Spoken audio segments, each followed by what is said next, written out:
Sumeria, la cuna de la civilización. Allí nacieron la escritura, las ciudades y los primeros imperios, pero incluso los gigantes caen, y el final de Sumeria fue tan épico como su origen. En este viaje recorreremos los últimos días de la primera gran civilización humana. Sus guerras, sus reyes olvidados, las sequías que devoraron sus campos y las traiciones que derrumbaron sus templos. Veremos cómo una cultura que inventó casi todo fue, poco a poco, tragada por el tiempo y el polvo del desierto.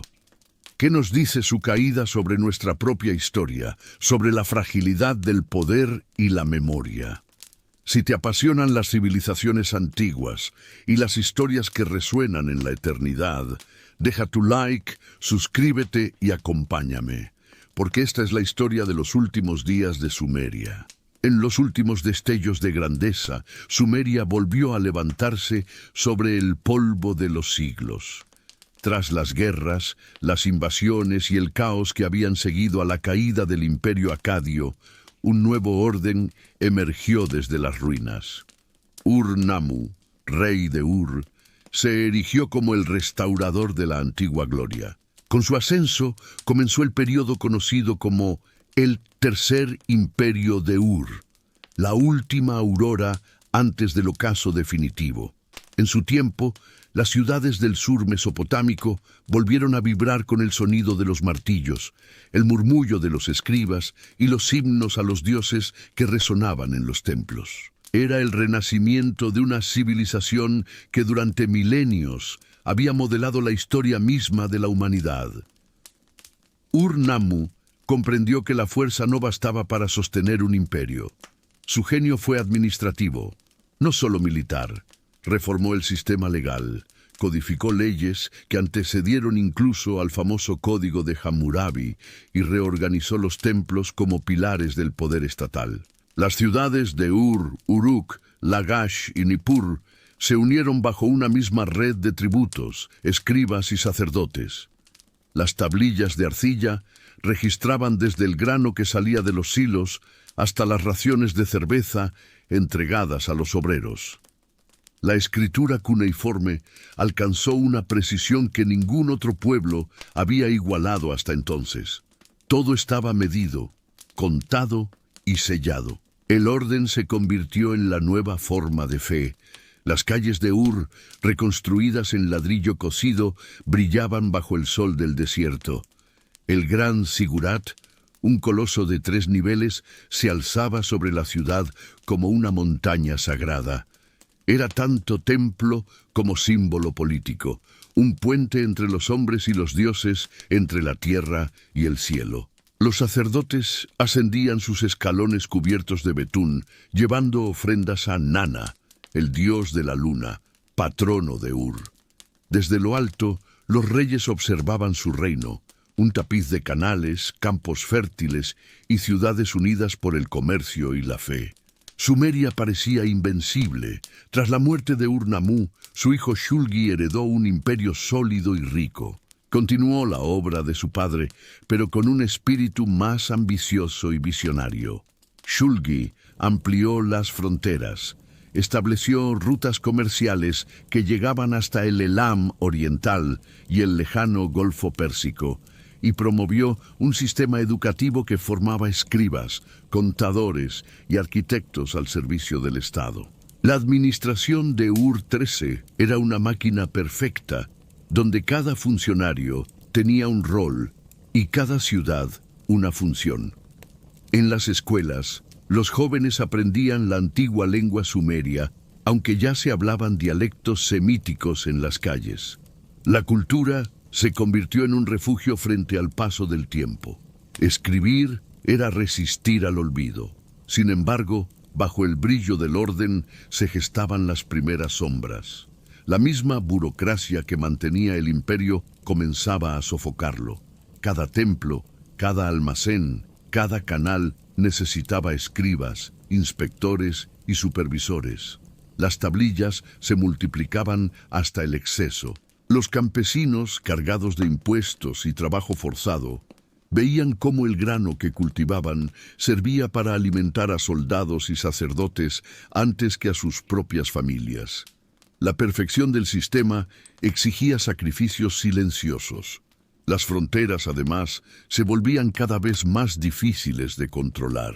En el norte, los pueblos guti y los amorreos rondaban las tierras fértiles. Eran nómadas, libres, impredecibles. A los ojos de los sumerios, representaban el caos que siempre amenazaba con romper la frágil armonía del mundo civilizado. En el este, los elamitas observaban con envidia la riqueza de Ur y esperaban su oportunidad. Pero Shulgi, confiado en su poder, respondió con más expansión, más leyes, más control. Creía que la escritura podía dominar incluso al destino. En los templos, los sacerdotes recitaban oraciones por la prosperidad del reino, pero también registraban señales inquietantes, inundaciones repentinas, sequías prolongadas, eclipses interpretados como advertencias divinas. La grandeza de Ur III se sostenía sobre una tensión invisible, la certeza de que el orden debía ser absoluto para que el mundo no se desmoronara. Era un imperio que vivía entre el esplendor y la ansiedad, entre el control y el miedo a perderlo todo. Así, en los últimos años del siglo XXI a.C., Sumeria alcanzó su apogeo. Nunca antes la civilización había llegado tan lejos en organización, arte y conocimiento. Y sin embargo, sin que nadie lo advirtiera del todo, los cimientos comenzaban a agrietarse. El polvo del desierto se alzaba más alto cada año. Los canales se colmataban de limo y las rutas comerciales se volvían más inciertas. El esplendor seguía brillando, pero el crepúsculo ya había comenzado. Shulgi fue más que un rey, quiso ser una leyenda viva. Hijo de Ur-Nammu, heredero de una obra colosal, comprendió que su destino no era simplemente gobernar, sino trascender. Desde su juventud se presentó como un monarca diferente, erudito, músico, atleta, poeta. Las tablillas lo describen corriendo largas distancias para demostrar su vigor, componiendo himnos en honor a los dioses y a sí mismo, supervisando cada detalle del imperio con una energía inagotable. Para él, el poder debía ser tanto una demostración de sabiduría como de fuerza. Shulgi no solo quería dirigir Sumeria, quería que su nombre resonara por milenios. Durante sus primeros años de reinado, su talento parecía justificar la ambición. Amplió los límites del imperio hacia el norte, reorganizó las rutas comerciales y estableció una red de mensajeros que conectaba las ciudades más distantes. Instituyó un sistema de pesas y medidas uniforme, fortaleciendo la economía y garantizando el control estatal sobre los recursos. Los escribas lo alababan como el pastor justo, un monarca que aseguraba la abundancia del pueblo. Bajo su autoridad, los templos florecieron, los canales fueron restaurados y la cultura sumeria alcanzó un nivel de sofisticación sin precedentes. Pero Shulgi no se conformaba con ser recordado como un rey eficiente. Quería ser inmortal. Inspirado por los antiguos reyes de Kish y por los mitos de los héroes divinos, comenzó a construir su propia imagen como un ser semidivino. Mandó levantar estatuas donde se lo representaba con atributos de los dioses, y los himnos oficiales comenzaron a referirse a él no solo como rey, sino como Dios de Ur. En las ceremonias, los sacerdotes lo alababan junto a Enlil, Nana y Utu. Su rostro, tallado en la piedra, adquirió la serenidad distante de las deidades. Este acto de divinización marcó un punto de inflexión. Los templos más antiguos, guardianes de tradiciones milenarias, comenzaron a inquietarse. Los sacerdotes de Nippur, ciudad sagrada de Enlil, veían con recelo que un mortal reclamara honores reservados a los dioses. En Lagash y Umma, algunos escribas registraron con tono velado su desacuerdo, aunque hacerlo abiertamente era impensable. El poder religioso y el poder político, que durante siglos habían coexistido en equilibrio, empezaban a enfrentarse silenciosamente. Shulgi, en su deseo de eternidad, había abierto una grieta en el corazón de Sumeria. Para sostener su visión, el rey fortaleció el aparato administrativo y militar. Creó una red de espías y supervisores que respondían directamente a su palacio. Las tablillas comenzaron a registrar inspecciones, castigos y decretos que controlaban hasta los movimientos de los funcionarios locales. Lo que antes era un sistema cooperativo de ciudades bajo Ur, se transformó en una maquinaria centralizada que giraba en torno a la figura del monarca Dios. La eficiencia se convirtió en vigilancia y la obediencia en culto. Sin embargo, su impulso no era solo político. Shulgi era también un hombre de letras. Patrocinó escuelas, promovió la enseñanza del sumerio clásico y ordenó recopilar antiguos mitos y poemas. Gracias a su mecenazgo, se preservaron textos que de otro modo habrían desaparecido. Himnos, leyes, epopeyas. En ellos, el monarca aparece como un símbolo del orden universal, un mediador entre lo humano y lo divino. Era, en cierto modo, el primer gobernante que intentaba escribir su propia eternidad, pero la escritura, como la historia, no siempre obedece al deseo del poder. A medida que su figura crecía, también lo hacía su vanidad. Se proclamó vencedor de enemigos que apenas existían, magnánimo con pueblos que nunca había conquistado. Mandó erigir templos en su honor y exigió que los ciudadanos ofrecieran sacrificios a su nombre. Las fiestas religiosas comenzaron a girar en torno a su persona, desplazando poco a poco a los antiguos ritos agrícolas que habían dado sentido a la vida sumeria. El monarca se convirtió en el centro de todo, del culto, de la ley, de la historia. Pero incluso los dioses pueden cansar a los hombres. En las regiones más apartadas, algunos administradores empezaron a actuar por cuenta propia, desobedeciendo órdenes o desviando tributos. Las ciudades del norte mostraban signos de descontento. Los campesinos, agotados por las exigencias del Estado, comenzaban a abandonar los campos. Los templos, saturados de ofrendas reales, ya no podían sostener la fe de un pueblo que veía en el rey menos un protector y más un amo distante. La grandeza de Shulgi contenía su propia fragilidad. Cuanto más buscaba ser adorado, más aislado se volvía. En sus últimos años, las crónicas lo muestran rodeado de aduladores y escribas que copiaban sus himnos como si fueran oraciones sagradas. El rey había logrado su sueño, convertirse en un dios en vida, pero esa misma divinidad lo separó de los hombres que debía gobernar. En su intento de alcanzar la eternidad, había sembrado las semillas de la división. Así, el reinado de Shulgi simbolizó el punto más alto del genio sumerio y al mismo tiempo el inicio de su fractura interna. Las tablillas aún celebraban su sabiduría, pero entre sus líneas ya se percibía un tono diferente, una reverencia forzada, un silencio temeroso. El sol del imperio brillaba con intensidad, pero el horizonte empezaba a teñirse de sombras. En el corazón del imperio de Ur III, la riqueza parecía inagotable. Las tablillas de arcilla, miles de ellas, dan testimonio de un mundo que funcionaba con precisión matemática. Todo estaba registrado.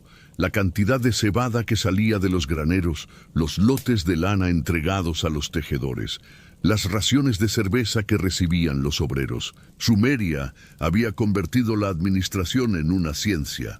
La economía del reino de Shulgi se sostenía sobre una red inmensa de templos, talleres y almacenes estatales donde nada quedaba al azar. Era una civilización obsesionada con el orden, donde la prosperidad se medía en números y sellos de arcilla. Los templos eran el corazón económico del sistema. Más que lugares de culto, funcionaban como centros de producción y distribución. Allí trabajaban tejedores, molineros, ceramistas y carpinteros, todos bajo la supervisión de escribas que anotaban sus tareas diarias. Cada mes, los contadores revisaban las existencias y reportaban al palacio. Los productos, grano, lana, aceite, metales, se almacenaban en gigantescos depósitos y se redistribuían como pagos en especie. El dinero, en sentido moderno, casi no existía. La economía era administrada, no libre. Cada ciudadano tenía un rol asignado y salirse del engranaje era impensable. Los escribas eran los guardianes del sistema. Pasaban sus días inclinados sobre tablillas húmedas, tallando símbolos con estiletes de caña. Dominaban la escritura cuneiforme, pero también las matemáticas y la contabilidad. Eran el cerebro invisible del imperio, los que garantizaban que los recursos fluyeran, que los impuestos se cobraran y que las órdenes del rey llegaran hasta el último rincón del país. Muchos de ellos provenían de familias que durante generaciones habían servido al Estado. Sus vidas estaban marcadas por la disciplina. Las escuelas de escribas eran estrictas, con largas horas de copia y castigos para quienes erraban una palabra. Para ellos, escribir no era un arte, sino una forma de obediencia. Mientras tanto, en los campos, la realidad era muy distinta. Los agricultores, base de toda la riqueza, trabajaban sin descanso en los canales y las tierras del templo. Las inundaciones del Tigris y el Éufrates exigían un esfuerzo constante: limpiar los sedimentos, reparar los diques, abrir nuevas acequias. Las tablillas mencionan las cuotas de cebada que debían entregar como tributo, las jornadas de trabajo forzado en la construcción de templos y murallas. A cambio, recibían raciones medidas con precisión: tantos litros de grano, tanta cerveza, tanto aceite. La vida del campesino era un ciclo sin fin de labor y silencio. La abundancia que los reyes celebraban en sus himnos se sostenía sobre su sudor. En las ciudades, los obreros vivían una existencia similar. Los talleres del templo rugían con el sonido de los telares, los martillos y las ruedas de alfarero. Las mujeres tejían largas horas para producir las vestiduras sagradas de los dioses y los uniformes de los funcionarios. Los hombres cargaban ladrillos bajo el sol ardiente para levantar los zigurats y palacios que glorificaban al monarca. Era un sistema en el que cada ciudadano debía servir al conjunto, una red de deberes que parecía justa en apariencia, pero que escondía desigualdades profundas. Las tablillas de Ur revelan también los primeros signos de desgaste. Algunos escribas comenzaron a anotar irregularidades: graneros vacíos, deudas impagas, retrasos en los envíos de tributos. Las cosechas eran cada vez menos abundantes, pero los impuestos seguían aumentando. Los administradores locales, presionados por la burocracia central, recurrían al engaño o a la corrupción. Los templos, que antes habían sido espacios de bienestar, se convirtieron en instrumentos de control. Lo sagrado se confundía con lo fiscal. A pesar de ello, la cultura sumeria vivía su apogeo intelectual. Los mismos escribas que registraban las raciones también copiaban himnos, proverbios y mitos. En los descansos de su jornada escribían sobre los dioses, el destino y la justicia. Algunos textos anónimos reflejan una voz humana que trasciende la burocracia. Un escriba que se queja de su cansancio, un trabajador que pide clemencia, un funcionario que teme perder su puesto. En esos fragmentos, la historia deja de ser impersonal y se vuelve cercana. Sumeria habla con la voz del hombre común, atrapado entre el deber y la esperanza. La aparente perfección del sistema escondía su paradoja. Cuanto más control se intentaba ejercer, más se necesitaba controlar. La burocracia crecía como un organismo que se alimentaba de sí mismo. Los supervisores vigilaban a los inspectores a los contadores y los contadores a los campesinos. Cada nivel añadía peso al conjunto. La riqueza del imperio ya no dependía tanto de la fertilidad de la tierra como de la eficacia de su administración. Y esa eficacia, al volverse excesiva, comenzó a sofocar la vida. Así, mientras el oro llenaba los templos y los registros multiplicaban las cifras de prosperidad, el espíritu del pueblo se agotaba. Las tablillas, frías e impersonales, muestran los números de un mundo que parecía perfecto, pero también los silencios de un pueblo extenuado. En medio del esplendor, Sumeria empezaba a perder su alma. Los canales seguían fluyendo, los templos seguían iluminados. Pero bajo la superficie, algo se quebraba lentamente. El oro del imperio relucía más que nunca, pero era un brillo que anunciaba el desgaste. El esplendor de Ur brillaba todavía en los registros, pero la tierra ya no respondía con la misma generosidad. Durante siglos, los sumerios habían domado los ríos, construido canales, diques y terrazas, confiando en que la ingeniería podía domesticar la naturaleza. Pero los dioses, como los ríos, eran impredecibles. En los años posteriores al reinado de Shulgi, los vientos del desierto comenzaron a soplar con más fuerza. Las lluvias se hicieron escasas y los canales, aquellas venas que alimentaban el cuerpo del imperio, empezaron a secarse. La tierra, antaño fértil, se agrietaba bajo un sol implacable. El enemigo que llegaba no vestía armadura ni portaba lanza. Era invisible, lento y absoluto. Los textos antiguos no hablan de cambio climático como lo entendemos hoy, pero sus tablillas y lamentos lo describen con crudeza. Los escribas anotaron cosechas perdidas, templos sin ofrendas, caravanas que no llegaban a destino. El grano no crece, el agua no corre, los dioses se han apartado, escribió un sacerdote en Nippur. Los sumerios no veían en la sequía un fenómeno natural, sino un castigo divino. Pensaban que los dioses habían vuelto su rostro, que el orden cósmico, el Me, se estaba rompiendo. Y de algún modo no estaban del todo equivocados. El equilibrio que había sostenido su civilización durante milenios comenzaba a derrumbarse. El sur mesopotámico, donde florecieron Ur, Eridu y Lagash, dependía de una red hidráulica tan compleja que requería mantenimiento constante. Con menos manos en los campos, porque muchos campesinos huían del trabajo forzoso o morían de hambre. Los canales se llenaban de limo y sal. La tierra, saturada por siglos de irrigación, se volvió salobre.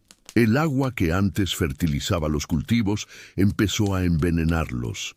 El trigo desapareció de los registros. Solo la cebada resistía el suelo hostil. Los templos ordenaban rituales, sacrificios, procesiones en busca de lluvia, pero los cielos permanecían mudos. El comercio, motor de la prosperidad sumeria, también comenzó a flaquear. Las rutas hacia el norte, que conectaban con Mari y Ebla, se volvieron peligrosas.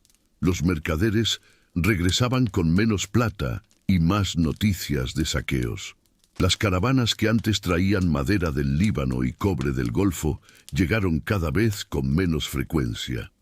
El oro acumulado en los templos ya no podía comprarse el alimento que escaseaba en los campos. El imperio, que había construido su grandeza sobre la previsión y la abundancia, enfrentaba ahora un enemigo que no podía registrar en tablillas ni derrotar con ejércitos. En las fronteras occidentales, el movimiento humano empezó a intensificarse. Los amorreos, pueblos nómadas de las estepas sirias, comenzaron a desplazarse hacia el valle fértil del Éufrates en busca de tierras y refugio. Durante generaciones habían vivido al margen del mundo sumerio, comerciando y pastoreando, pero la sequía los empujó hacia las ciudades. A los ojos de los sumerios eran extranjeros incivilizados, portadores del desorden. Sin embargo, no eran invasores todavía. Eran refugiados del mismo desastre que asolaba los campos de Sumeria. Las tablillas mencionan asentamientos amorreos en las cercanías de Ur y Lagash. Algunos fueron aceptados como trabajadores o mercenarios, otros se integraron en las aldeas agrícolas, pero su presencia alteró el frágil equilibrio social. Los administradores los miraban con desconfianza, temiendo revueltas o saqueos. La identidad sumeria, basada en la estabilidad y la jerarquía, chocaba con el espíritu libre y nómada de aquellos recién llegados.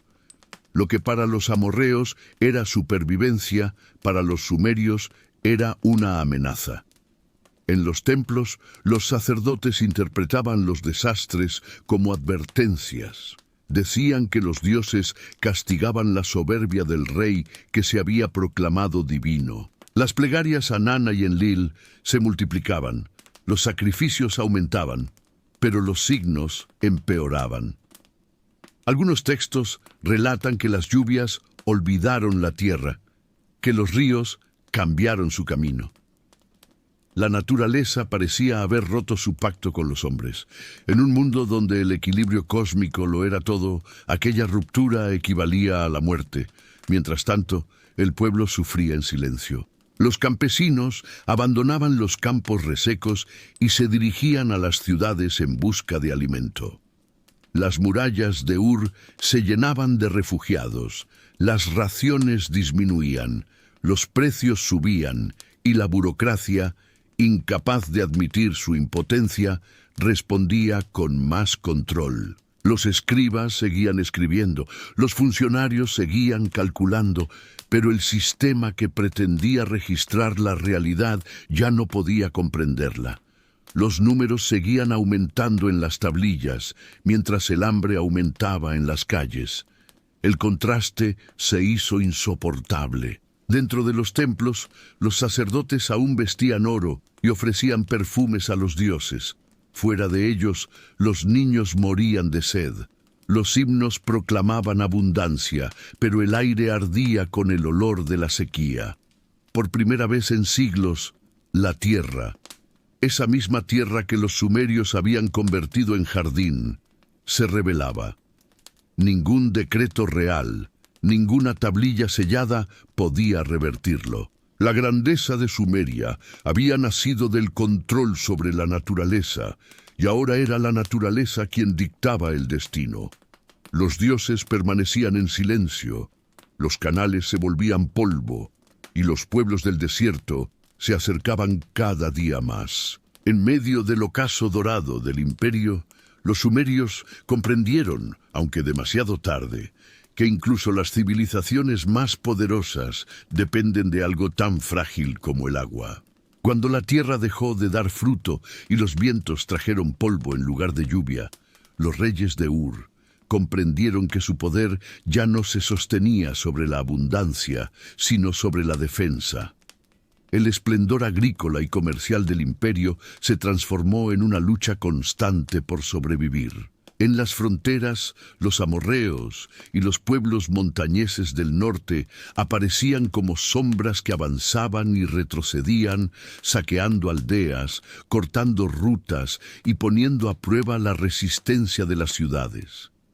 El imperio, antes orgulloso de sus templos y sus leyes, comenzó a definirse por sus muros. Las tablillas de los últimos reyes de Ur mencionan con frecuencia fortificaciones, patrullas, provisiones militares y tributos en forma de armas.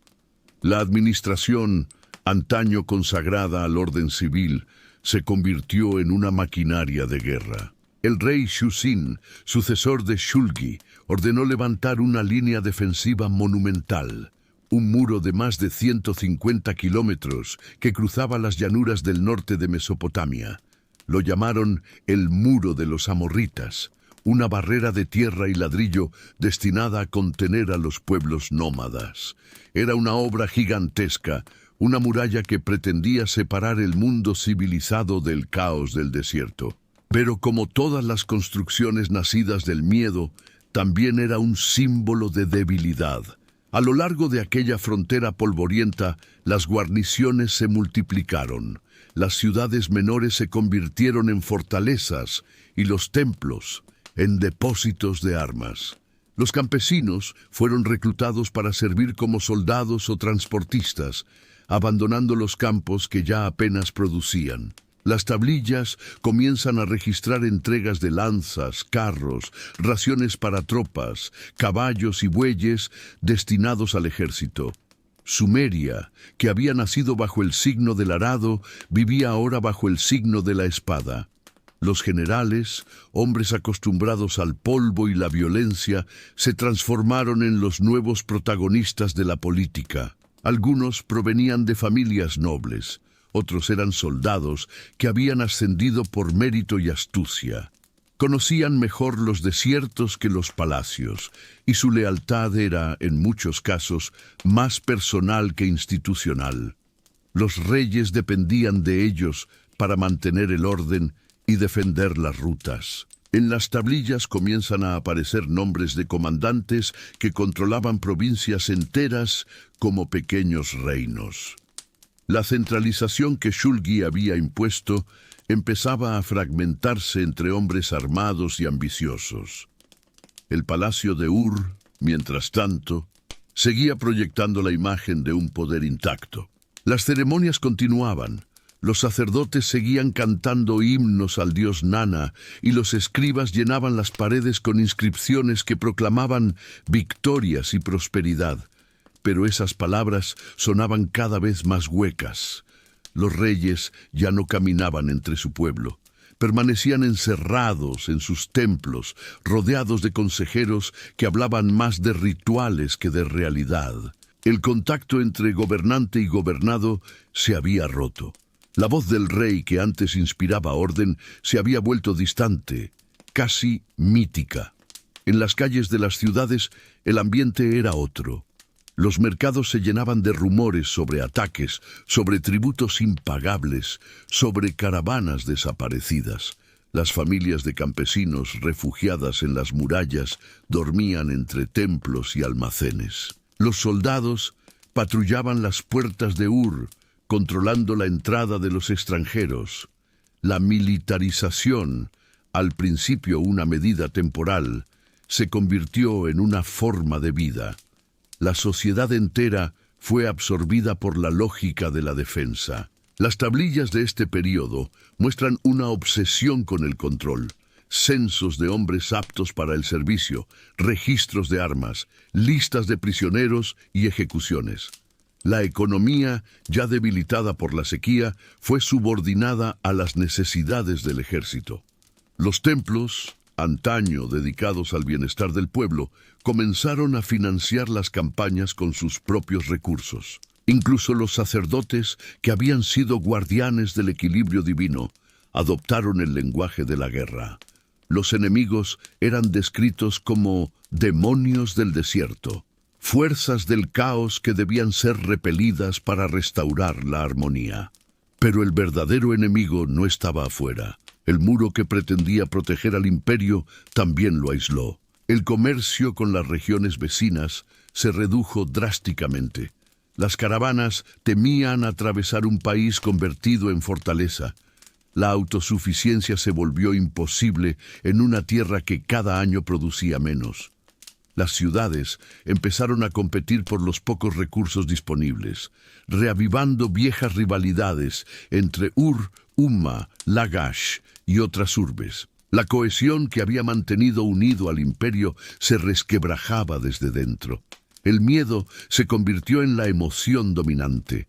Miedo a los invasores, miedo al hambre, miedo a la ira de los dioses. Los reyes mandaban construir más muros, más torres, más templos para apaciguar el cielo, pero cuanto más se encerraban, más profundo se hacía el abismo entre el esplendor oficial y la miseria real. En los textos tardíos, la voz poética de Sumeria cambia de tono. Los himnos se vuelven súplicas, las alabanzas se mezclan con lamentos. Los escribas que antes cantaban la gloria de Ur, ahora pedían protección, consuelo, explicación. Así, El imperio que había nacido del orden y la fe terminó sostenido por la vigilancia y el miedo. Las murallas, símbolo de seguridad, eran también el reflejo de una civilización agotada que intentaba detener el paso del tiempo a golpe de ladrillo. Y mientras los reyes rezaban a los dioses por salvación, los desiertos seguían avanzando. Los pueblos errantes se multiplicaban y el silencio de los campos vacíos anunciaba que el fin, aunque todavía lejano, ya había comenzado su marcha. Mientras los muros de Ur se alzaban contra los enemigos externos, la verdadera fractura nacía en su interior. Las viejas rivalidades entre las ciudades sumerias, adormecidas durante el esplendor de Ur-Nammu y Shulgi, despertaron con una fuerza implacable. Umma, Lagash, Nippur y Eridu, antiguas joyas del valle, comenzaron a murmurar en voz baja su descontento. Lo que una vez fue un imperio unido bajo el estandarte del dios Nana, se convertía poco a poco en un mosaico de ambiciones, resentimientos y traiciones. La unidad sumeria siempre había sido frágil, más una obra de administración que de convicción. Cada ciudad tenía su propio dios, su propio templo, su propio orgullo ancestral. Durante los siglos de gloria, la hegemonía de Ur se había tolerado por conveniencia, por prosperidad y por temor a la fuerza de sus ejércitos. Pero ahora, con los campos exhaustos, los impuestos elevados y las caravanas escasas, la autoridad del rey comenzó a parecer una carga más que una bendición.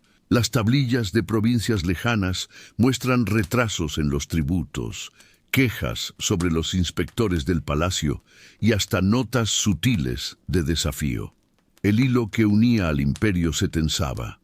En Lagash, los administradores locales se negaban a enviar parte de las cosechas al templo de Ur, argumentando que el dios Ningirsu, su protector, merecía la ofrenda antes que Nana, el dios lunar de los reyes. En Umma, los escribas reescribían las crónicas, presentando a su ciudad como heredera de la antigua gloria sumeria, insinuando que Ur había perdido el favor divino. Lo que antes eran diferencias religiosas se transformaron en declaraciones políticas. La fe, que había unido a Sumeria en sus orígenes, se convertía ahora en el instrumento de la división. El palacio de Ur, consciente de la fragilidad del equilibrio, respondió con una mezcla de diplomacia y coerción. Se enviaron mensajeros cargados de promesas y amenazas.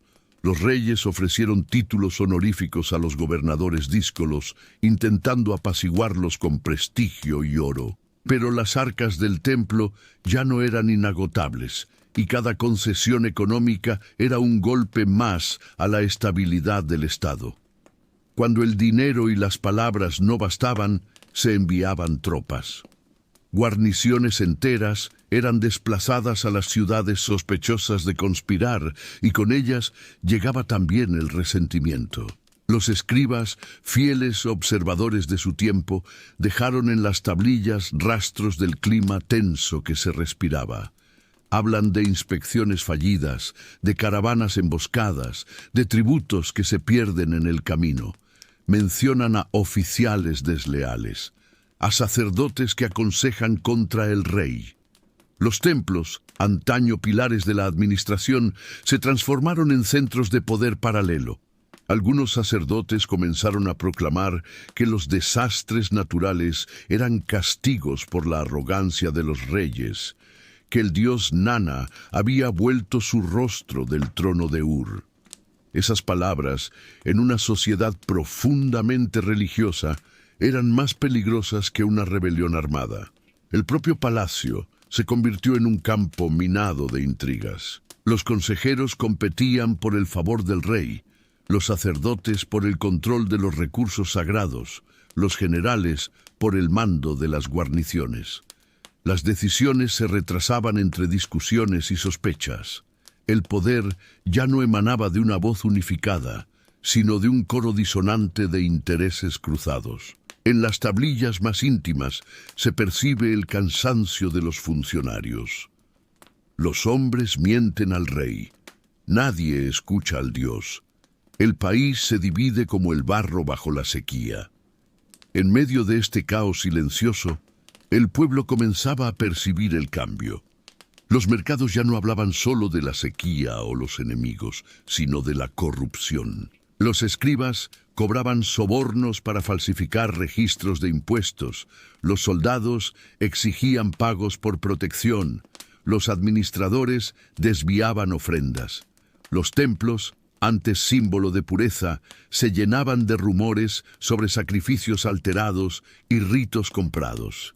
El tejido moral de Sumeria se deshacía junto con su estructura política, y en los márgenes del imperio, los amorreos observaban. Mientras las ciudades sumerias discutían entre sí, las fronteras quedaban desprotegidas.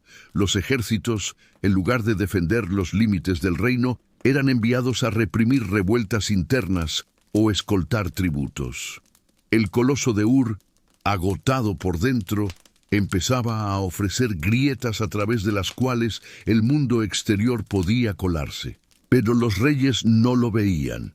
Demasiado ocupados en sus propias disputas, creían aún que el trono de Ur seguía sostenido por el mandato de los dioses.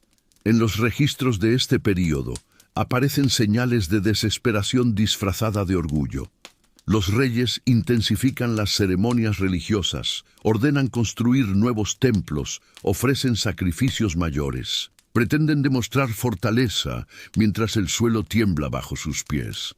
Cada decreto real suena más grandioso, más retórico, más vacío. Y en esa exageración se percibe la verdad. El poder está huyendo y nadie puede detener su fuga. Así, el imperio que Shulgi había unificado con escritura, leyes y caminos, se desmorona ahora en silencio, víctima de sus propias raíces. Las ciudades, que un día fueron hermanas, vuelven a verse como rivales. Los sacerdotes murmuran contra los reyes desconfían de sus generales. Los generales negocian con los enemigos. Sumeria, cuna de la civilización, se convierte en un laberinto donde cada salida conduce a la traición. En los muros de los templos aún resuenan los himnos antiguos, pero ya nadie los escucha con devoción. Son ecos de un pasado que se apaga. El corazón de Ur late todavía, pero sus pulsos son irregulares, como los de un enfermo que no quiere aceptar su destino. Porque el fin no ha llegado aún, pero ya se anuncia, no desde las fronteras, sino desde las sombras del propio palacio.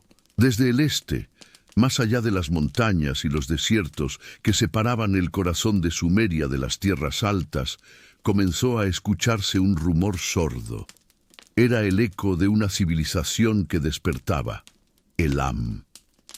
Durante siglos, los elamitas habían sido vecinos incómodos, a veces aliados, a veces enemigos, siempre observadores atentos del poder mesopotámico. Pero mientras Sumeria se fragmentaba en disputas internas y muros inútiles, Elam se fortalecía en silencio, consolidando su ejército, sus rutas y su ambición. Cuando el rugido elamita cruzó el valle del Tigris, ya nada podía detenerlo. El reino de Elam, con su capital en Anshan y su poderoso centro administrativo en Susa, había aprendido de los sumerios. Sus escribas dominaban la lengua acadia, sus templos imitaban los modelos de Ur, y su burocracia, aunque menos refinada, era más pragmática. Pero lo que distinguía a Elam no era su cultura, sino su energía militar. Mientras las ciudades de Sumer discutían entre sí por templos y ofrendas, los elamitas forjaban lanzas y carros de guerra. La montaña les había enseñado la dureza, la historia, la paciencia. Los primeros ataques fueron casi imperceptibles. Pequeños destacamentos elamitas cruzaron el Tigris y comenzaron a hostigar las aldeas fronterizas. Las tablillas de los escribas de Esnuna y Der mencionan caravanas saqueadas, templos incendiados, aldeas que pedían ayuda a Ur y no recibían respuesta. En un principio, Los reyes sumerios consideraron aquellos incidentes como escaramuzas menores, pero tras ellos se ocultaba una estrategia más grande. Elam estaba midiendo la debilidad del gigante. Susa, la ciudad fronteriza que había sido durante siglos puente entre ambos mundos, se convirtió en el primer campo de batalla. Allí se encontraba una mezcla de sumerios, acadios y elamitas, una urbe próspera y codiciada por su posición estratégica. Ur intentó mantenerla bajo control enviando tropas y tributos, pero las guarniciones estaban debilitadas, los oficiales corruptos y los soldados más preocupados por sobrevivir que por luchar. Cuando el ejército elamita llegó a sus puertas, no encontró una defensa digna de un imperio, sino una ciudad cansada, dividida, temerosa. El ataque fue rápido y brutal. Las crónicas posteriores describen a los elamitas irrumpiendo en Susa como un río desbordado. Los templos fueron saqueados, los escribas asesinados, los estandartes de Ur arrancados de los muros. La caída de Susa fue más que una derrota militar, fue un mensaje. Por primera vez, un enemigo externo había traspasado los límites sagrados del poder sumerio sin encontrar resistencia efectiva. Las tablillas de Ur registran el hecho con un tono de incredulidad y desesperación. Susa, la ciudad del dios Inshushinak, ha sido tomada. El viento del este ha soplado sobre la luna de Ur. Las noticias corrieron por todo el imperio como un incendio. En Lagash, los sacerdotes interpretaron la caída de Susa como una señal divina. Los dioses habían abandonado a Ur.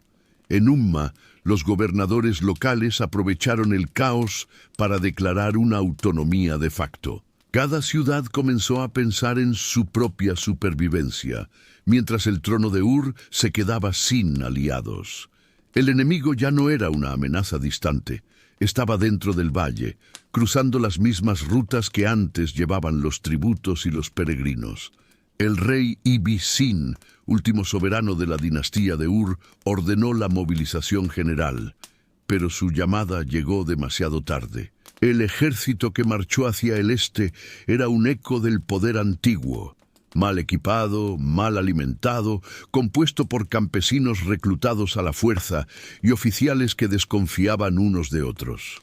Frente a los disciplinados contingentes elamitas, aquella multitud apenas podía sostener una formación coherente. Las primeras batallas fueron desastrosas. Los elamitas avanzaban con una precisión implacable, arrasando cada ciudad que ofrecía resistencia y sometiendo a las que se rendían con juramentos de vasallaje. En las tablillas más tardías se percibe el tono desesperado de los funcionarios de Ur.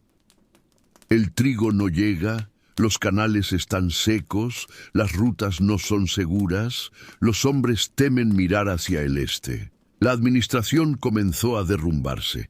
Los escribas dejaron de registrar las ofrendas diarias y pasaron a contabilizar pérdidas, refugiados y sacrificios. Las tablillas, antaño símbolo del orden, se convirtieron en los testigos silenciosos del colapso. El avance elamita no fue solo militar, también fue psicológico. Cada victoria suya erosionaba un poco más la fe del pueblo en sus reyes y en sus dioses. Los himnos, que antes proclamaban la gloria de Ur, se transformaron en súplicas. Los sacerdotes pedían a Nana que iluminara de nuevo su templo, pero el cielo permanecía mudo. Elam había logrado lo que ningún enemigo antes, sembrar la duda. Mientras los invasores consolidaban su dominio en el este, los refugiados huían hacia el sur, hacia las murallas de Ur. Llegaban con historias de templos destruidos, de estatuas de dioses arrastradas como trofeos, de ciudades enteras convertidas en polvo.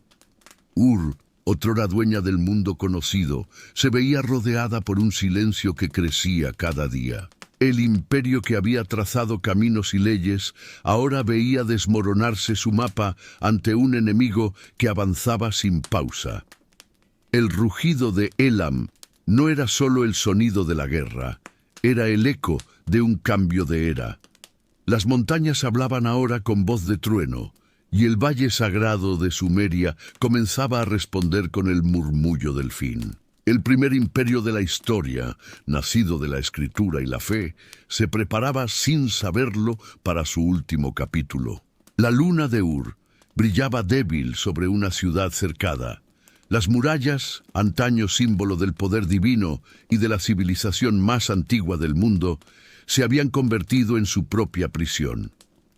Al otro lado, el ejército de Elam extendía sus tiendas como un mar de hierro y fuego.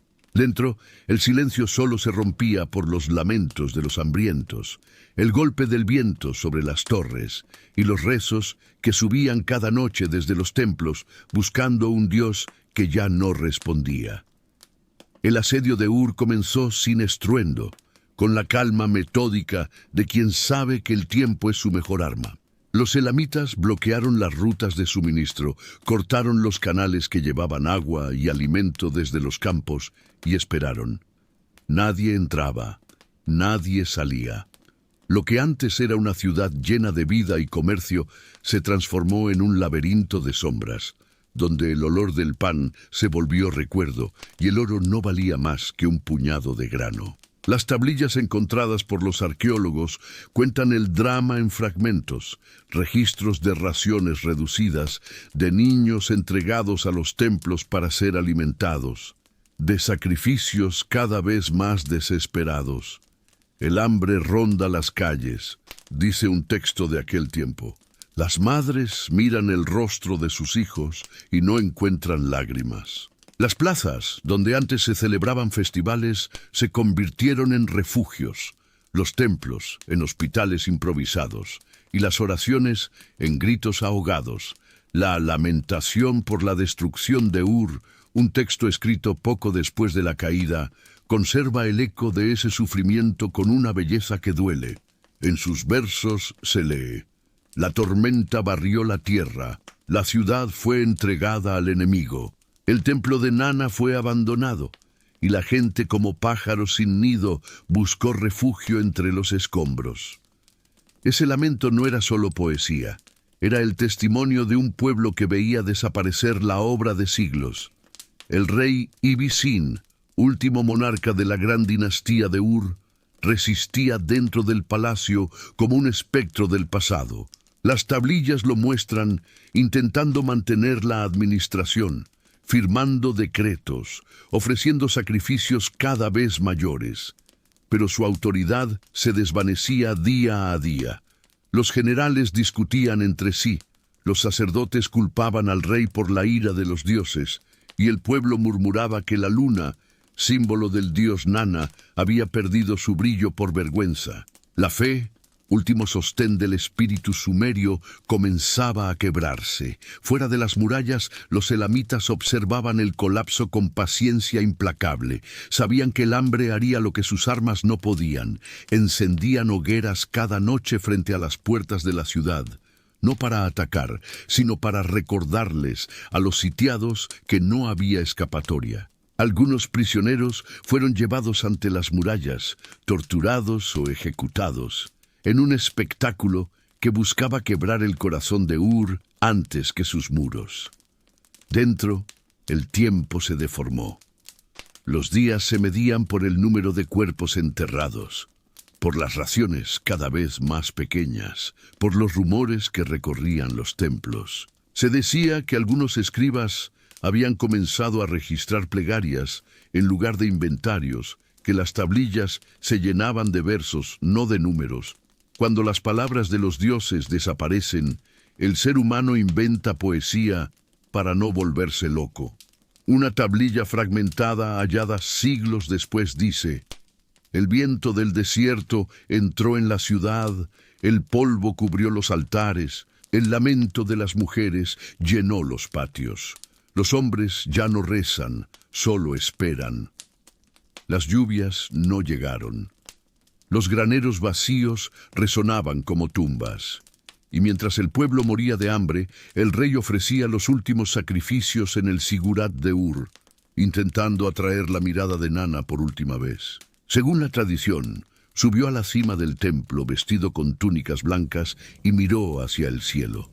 Pero solo vio nubes oscuras. Una noche, el rugido del este se convirtió en trueno. Los elamitas lanzaron el asalto final. Las catapultas arrojaron fuego, los arietes golpearon las puertas y las torres comenzaron a ceder. La resistencia fue desesperada, pero inútil. Las calles de Ur se llenaron de gritos y humo. El templo de Nana ardió primero y luego el palacio. El aire se volvió negro con el polvo de los ladrillos y el olor de los cuerpos. La lamentación continúa. El gran templo fue reducido a ruinas, su luz extinguida como una lámpara vacía. El rey, el pastor del pueblo, fue encadenado. La ciudad cayó como una doncella abandonada, su voz perdida en el viento. Cuando los invasores finalmente entraron, no encontraron gloria, sino desolación. Los escribas fueron ejecutados, las tablillas arrojadas al fuego, las estatuas de los dioses arrancadas de sus pedestales. Ibizín fue llevado prisionero a Elam, desapareciendo de la historia como una sombra. Los pocos sobrevivientes vagaron entre los escombros buscando restos de sus hogares. El último eco de Ur fue un lamento colectivo. Los sacerdotes recitaban himnos entre ruinas. Las madres enterraban a sus hijos junto a las murallas caídas. Y los vientos del desierto comenzaron a cubrir las calles con polvo. El río Éufrates, testigo silencioso de la civilización más antigua del mundo, siguió su curso indiferente, arrastrando consigo los fragmentos de una era. Así terminó Ur, no con un estallido glorioso, sino con un suspiro interminable. La ciudad que había enseñado a escribir, a construir y a gobernar, se desvanecía bajo el peso del tiempo y del fuego. Y en ese silencio final solo quedaba una pregunta. ¿Acaso los dioses lloran cuando sus templos arden? El fuego tardó días en extinguirse. Las murallas ennegrecidas de Ur se alzaban como esqueletos bajo el cielo rojizo, y entre los escombros aún se escuchaban los lamentos de los sobrevivientes. Los elamitas habían tomado la ciudad por completo.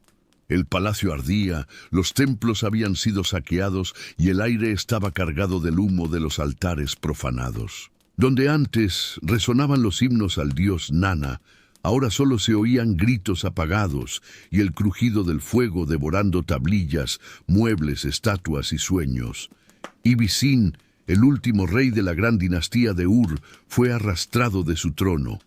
Las crónicas lo muestran con las ropas rasgadas, el rostro cubierto de polvo y lágrimas. Los invasores lo encadenaron y lo llevaron hacia el este, rumbo a Susa, como un trofeo humano que simbolizaba el fin de una era. En una tablilla posterior, escrita por un escriba anónimo, se lamenta: el rey que gobernaba como Dios fue llevado como esclavo. Su cetro yace quebrado, su nombre pronunciado entre lágrimas. Ningún ejército salió a rescatarlo. Nadie quedó con fuerza para levantar su estandarte. El saqueo fue total.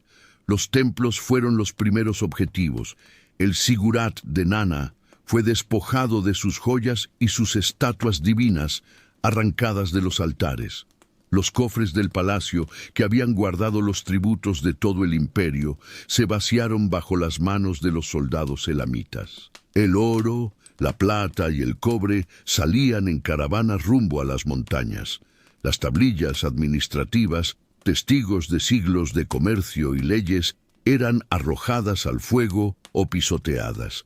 Las calles se cubrieron de fragmentos de arcilla con inscripciones rotas, como si las palabras mismas hubiesen caído junto con la ciudad.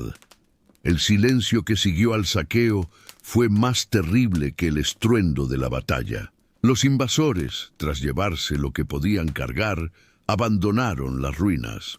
Las calles quedaron desiertas y los sobrevivientes vagaban como sombras, buscando agua, alimento o el cuerpo de algún familiar. La luna, símbolo de Nana, brillaba sobre un mundo que ya no creía en ella. La civilización más antigua del planeta yacía en ruinas y su pueblo, disperso, sin hogar ni destino. Pero no todos callaron. Entre los escombros, algunos escribas siguieron escribiendo. Era lo único que sabían hacer, lo único que les quedaba. Sus manos temblorosas seguían marcando signos en tablillas improvisadas, usando restos de arcilla rescatados entre los templos derrumbados. Ya no registraban impuestos, ni raciones, ni decretos. Registraban la memoria.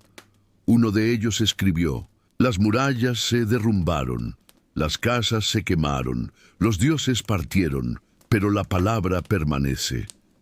Esa resistencia silenciosa convirtió la escritura en el último refugio de Sumeria. Los escribas sabían que su mundo había terminado, pero también que los símbolos que trazaban eran más duraderos que el bronce o la piedra. Las tablillas que sobrevivieron al fuego y al saqueo serían siglos después, las que contarían al mundo lo que ocurrió cuando Ur cayó.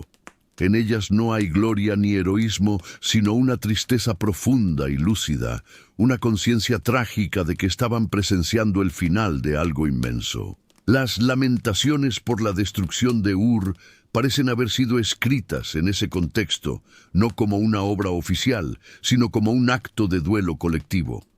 En sus versos, el pueblo entero habla: el rey, los sacerdotes, los dioses, los ríos. Todos lamentan la pérdida. En una de sus líneas más conmovedoras se lee: «El templo que tocaba el cielo ha sido reducido a polvo. Su sombra ya no protege al hombre. El dios de la luna se oculta y su luz no alcanza las lágrimas de la tierra». Es un poema, pero también es historia. La voz del escriba se convierte en la de un testigo que se niega a dejar que el olvido gane.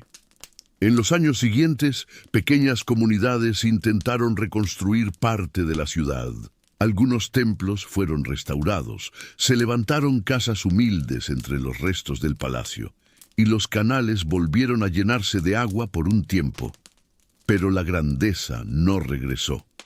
Ur ya no era el corazón de un imperio, sino una sombra que recordaba lo que había sido. La administración central había desaparecido. Los caminos quedaron abandonados y la lengua sumeria comenzó lentamente a desvanecerse, reemplazada por el acadio. Los últimos escribas de Sumeria se convirtieron en guardianes de un idioma que ya nadie hablaba fuera de los templos. Seguían copiando antiguos himnos y leyes, manteniendo viva una tradición que el mundo olvidaba. Cada trazo de sus punzones era un acto de resistencia contra el silencio. Sabían que sus tablillas tal vez no serían leídas por nadie, pero las escribían igual, como si el acto de escribir fuera una forma de rezar. La ciudad de Ur, en sus últimos días, se transformó en un archivo del pasado. Las ruinas del Sigurat se alzaban sobre un mar de tablillas dispersas, de sellos rotos, de piedras quemadas. El viento soplaba entre los muros, como si leyera en voz baja lo que quedaba inscrito en la arcilla. Los dioses podían haber partido, pero las palabras, esas marcas triangulares grabadas por manos humanas, seguían allí, indestructibles en su fragilidad. Y así, cuando la historia quiso enterrar a Sumeria bajo siglos de polvo, fueron esas tablillas las que hablaron por ella. Los escribas que sobrevivieron al saqueo no salvaron un imperio, pero salvaron su memoria. Convirtieron la escritura en testamento, el dolor en palabra, la ruina en legado. En medio de la destrucción, cuando todo parecía perdido, Sumeria encontró una forma de no morir. Escribió su propia despedida. Y esa despedida, siglos después, sigue hablándonos desde el barro seco, recordándonos que incluso cuando el fuego arrasa la piedra, las palabras pueden seguir ardiendo para siempre. Los caminos del exilio comenzaron a llenarse mucho antes de que el humo se disipara sobre las ruinas de Ur. Grupos de campesinos, escribas, sacerdotes y artesanos partieron en silencio, llevando consigo lo poco que habían podido salvar: tablillas, ídolos de barro, amuletos, Nombres. La gran civilización que había enseñado al mundo a escribir, a medir el tiempo y a levantar templos hacia el cielo, se fragmentaba en una multitud errante. Nadie los llamó por su nombre, pero ellos sabían quiénes eran: los hijos de Sumer. Al norte, en las tierras más fértiles cercanas a Nippur y a Isin, algunos intentaron comenzar de nuevo. Allí, entre canales abandonados, reconstruyeron pequeños templos y restauraron viejas costumbres. Había un deseo casi obstinado de seguir siendo lo que fueron, de mantener viva la lengua de los dioses, aunque el eco del acadio ya comenzaba a dominar los mercados y las plazas. Los escribas siguieron enseñando a sus aprendices el arte del cuneiforme, copiando las leyes de Ur-Nammu, los himnos a Inanna, los proverbios antiguos. Cada tablilla era un gesto de resistencia, una forma de no olvidar. Otros sumerios fueron absorbidos por los amorreos, los pueblos nómadas del oeste que ahora se establecían en las ciudades del sur mesopotámico. Los nuevos gobernantes aprendieron rápido. Adoptaron los métodos administrativos sumerios, usaron sus sistemas de medición, copiaron sus códigos legales. Lo que comenzó como conquista terminó siendo una lenta asimilación cultural. Los templos cambiaron de manos, pero sus ritos conservaron el orden y las fórmulas heredadas de Ur. Incluso los nombres de los dioses se entrelazaron. Enlil y Anu convivían con Dagan y Marduk, los panteones se mezclaban, y en esa fusión sobrevivía la esencia de Sumeria, disfrazada de modernidad. Los más afortunados se refugiaron en las ciudades del norte, en Mari o en Asur, donde su conocimiento era valorado. Los reinos emergentes necesitaban escribas, contadores, arquitectos, astrónomos. Los exiliados sumerios se convirtieron en maestros de las nuevas generaciones, guardianes de un saber antiguo que los reyes extranjeros admiraban, aunque ya no comprendieran su lengua.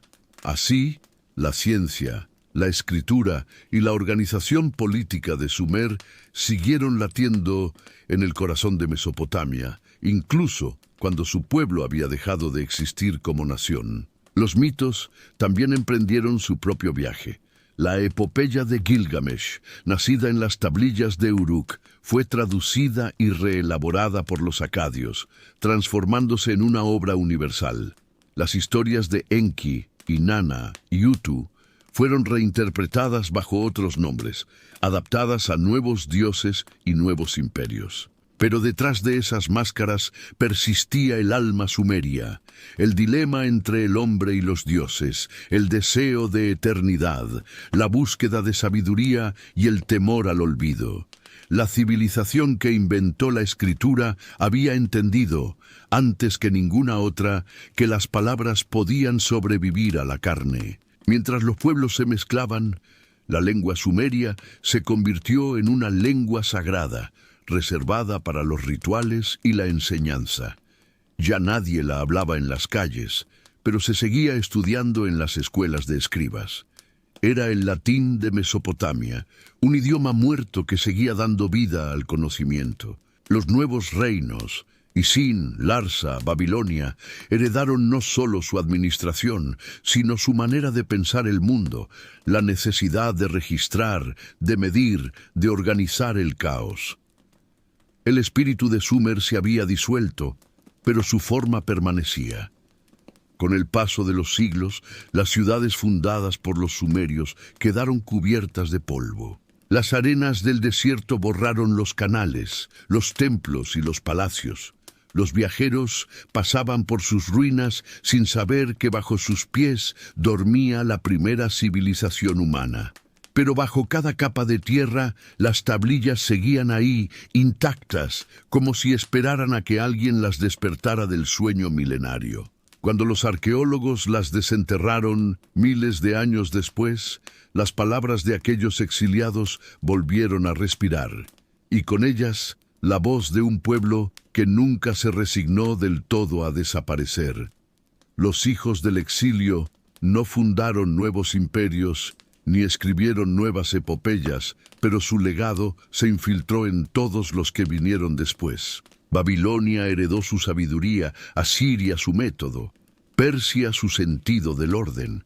Incluso los griegos, siglos más tarde, se asombrarían al descubrir que muchas de sus ideas sobre el cosmos, la ley y el número tenían raíces en un tiempo anterior a la memoria. Sumeria murió lentamente, no con una espada, sino con la mezcla inevitable de los siglos. Pero su muerte fue también una transformación. Lo que se perdió como nación renació como civilización. Cada ladrillo, cada signo grabado en arcilla, cada mito transmitido de generación en generación, fue un hilo que tejió la continuidad de la humanidad. Los exiliados llevaron consigo algo más que recuerdos.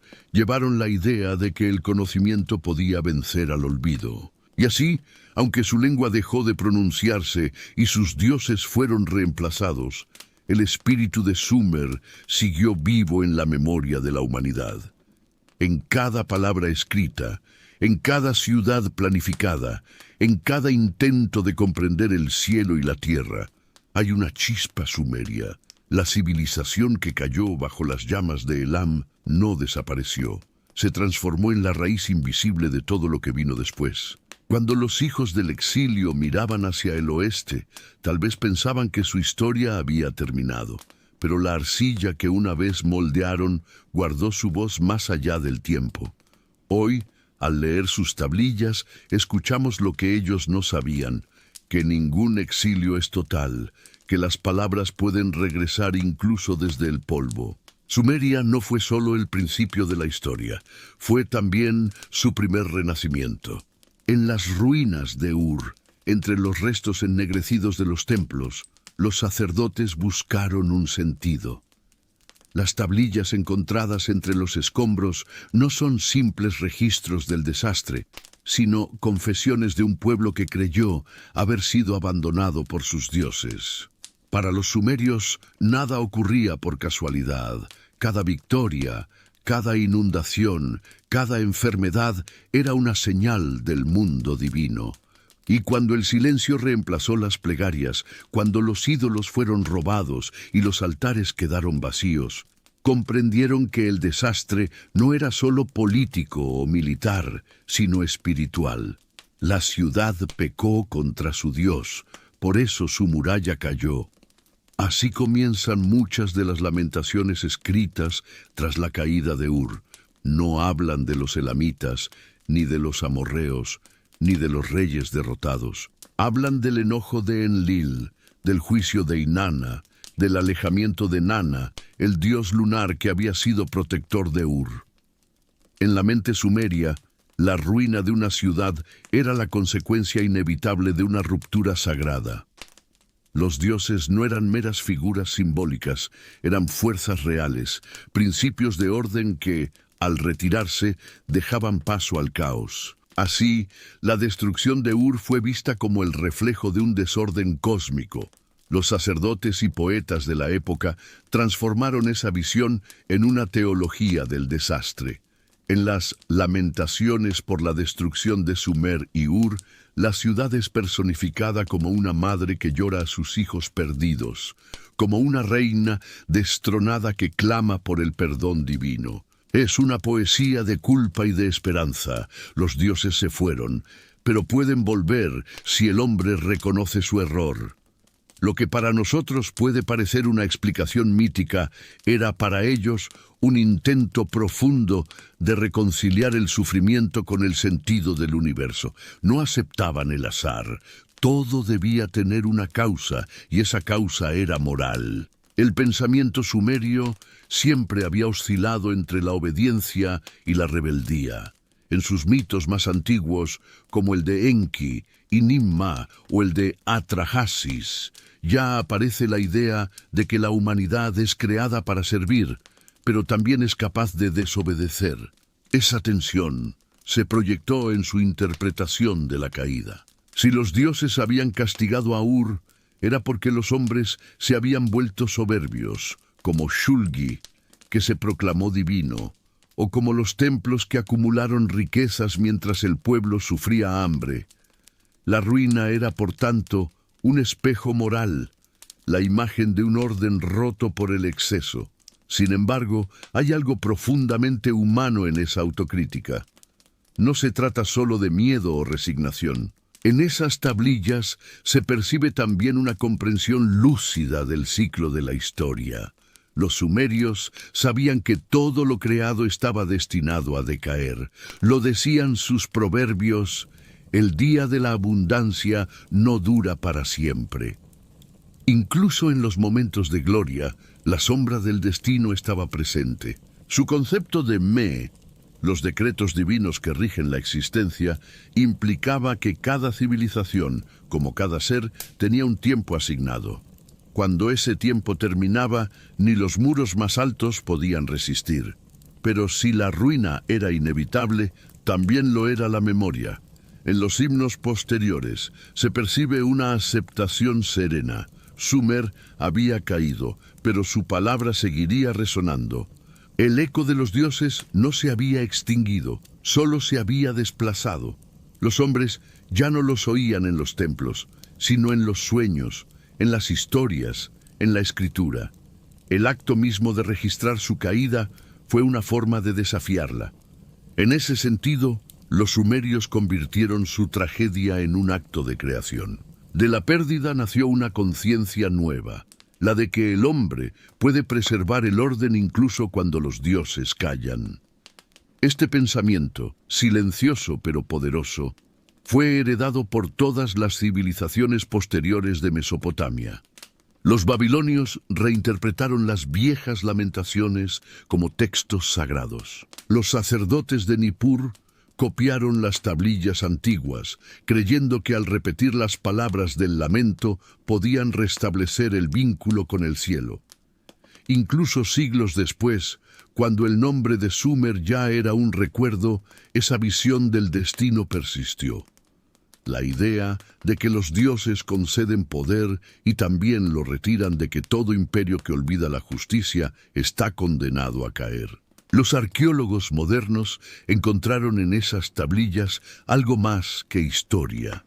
Encontraron filosofía. Los sumerios no solo inventaron la escritura, inventaron también una forma de pensar el sufrimiento.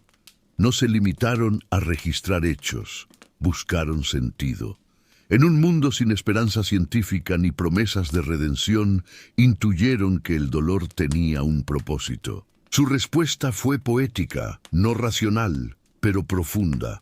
La ruina como enseñanza, el abandono como prueba, el silencio divino como espacio para la reflexión humana.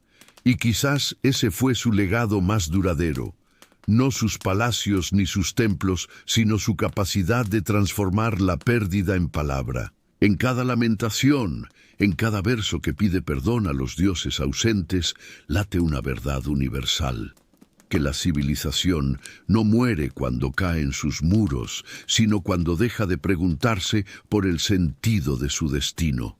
El eco de los dioses sigue ahí, en cada piedra, en cada tablilla, en cada intento del ser humano por comprender su propio final. Los sumerios creyeron que los dioses los habían abandonado, pero tal vez, sin saberlo, fueron ellos quienes nos enseñaron a escucharlos incluso en el silencio.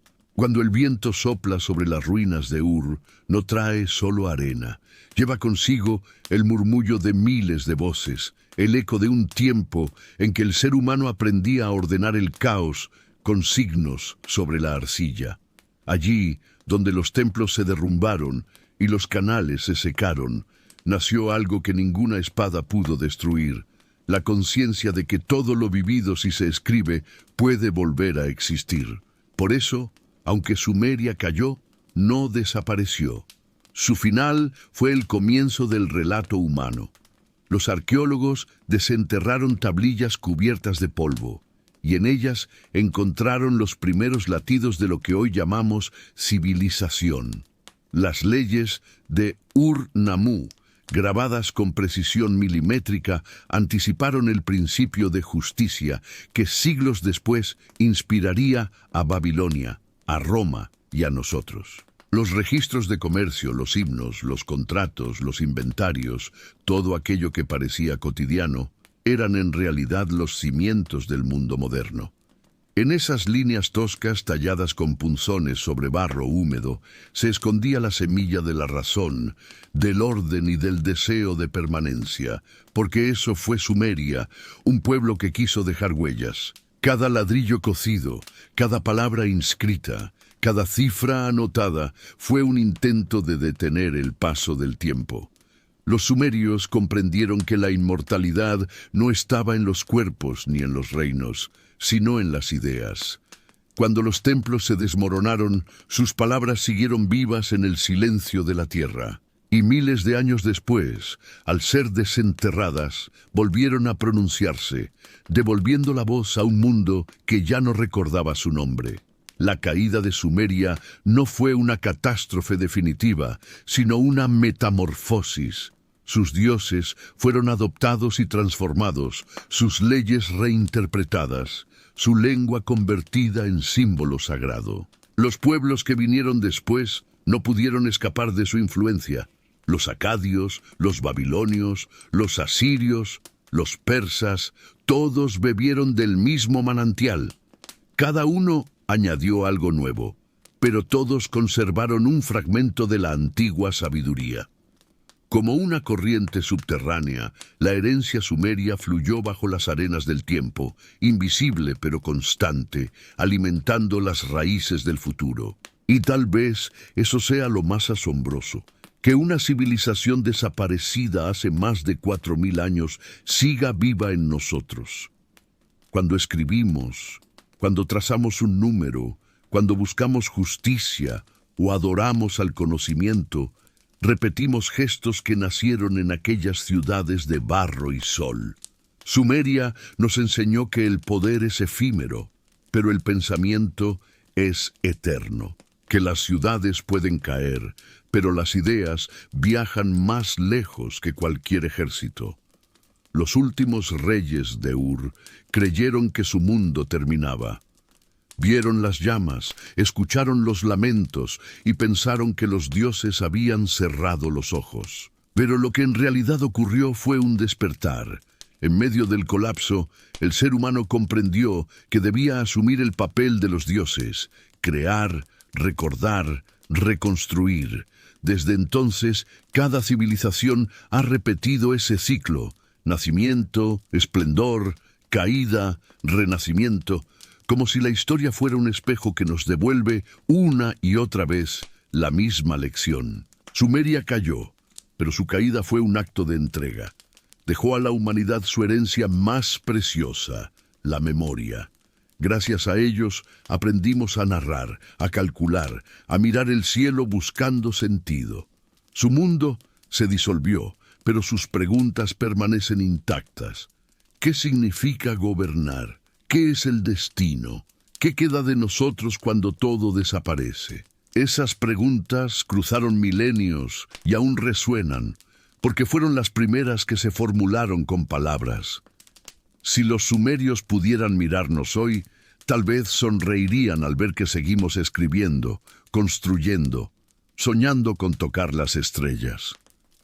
Tal vez entenderían que de algún modo aún seguimos construyendo sobre sus cimientos. Cada libro, cada ciudad, cada ley es una ofrenda silenciosa a aquel pueblo que quiso hacer eterno lo que el tiempo devora.